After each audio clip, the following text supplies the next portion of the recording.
I remember being in excruciating pain. The doctors saying, everything is all right, you're in good hands. But I wasn't. And that's when I had my near-death experience. The year was 1962. The civil rights movement, Cuban Missile Crisis, and space race dominated headlines. But in Pennsylvania, a young newlywed was already over the moon. Nancy and Ched Clark met in high school at a dance. And we both fell in love with each other at that dance.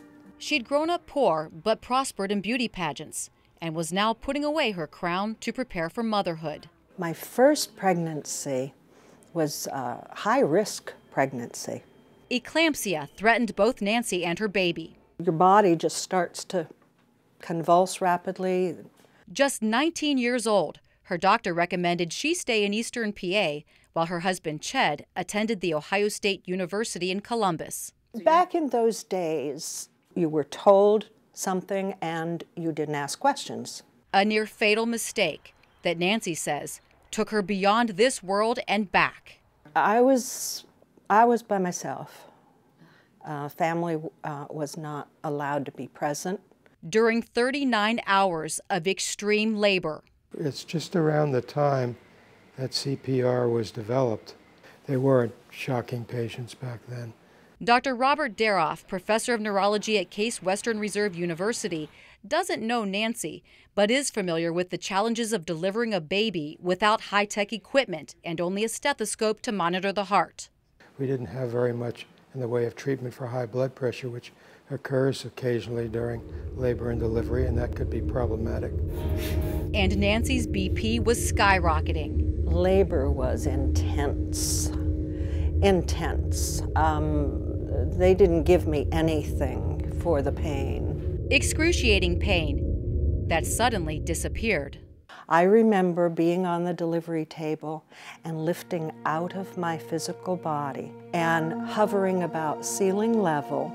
Then all at once, she says an unearthly peace enveloped her.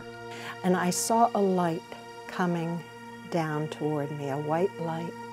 And the moment I saw that white light, oh, I knew I was in the presence of God. Without any spoken words. Something in my spirit self knew I was with God. She wanted to stay. But this nurse below, she's pounding on my chest. Come back, Nancy. Come back. Nancy, you have a son.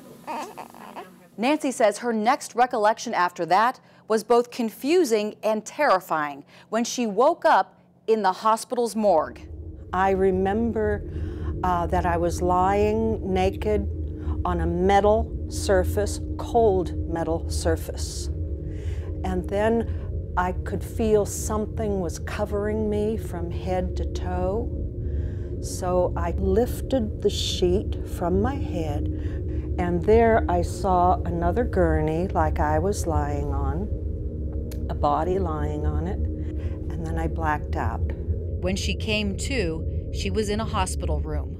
Wondering what in the world happened. Her doctor's answer was shocking. He came over to me, put his arm around my shoulder and said, "I'm an excellent physician, and I'm afraid if I tell you what happened, it will cause such severe psychological damage that you will never, ever want to have children again."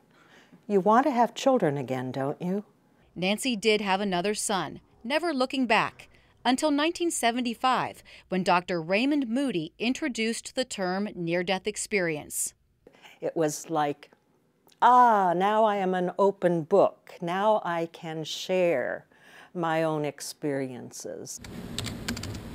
Nancy became a prolific writer, publishing several books, while also starting a support group in Central Ohio for NDE survivors.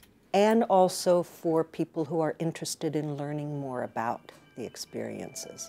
Nancy believes these profound events are meant to help people understand a higher power, And despite her husband's recent death, she doesn't fear dying and hopes others won't either. Life after death is truly a gift that we have. I wish I had the words, but I can't. It's beyond the human mind. In Columbus, Suzanne Stratford, Fox 8 News.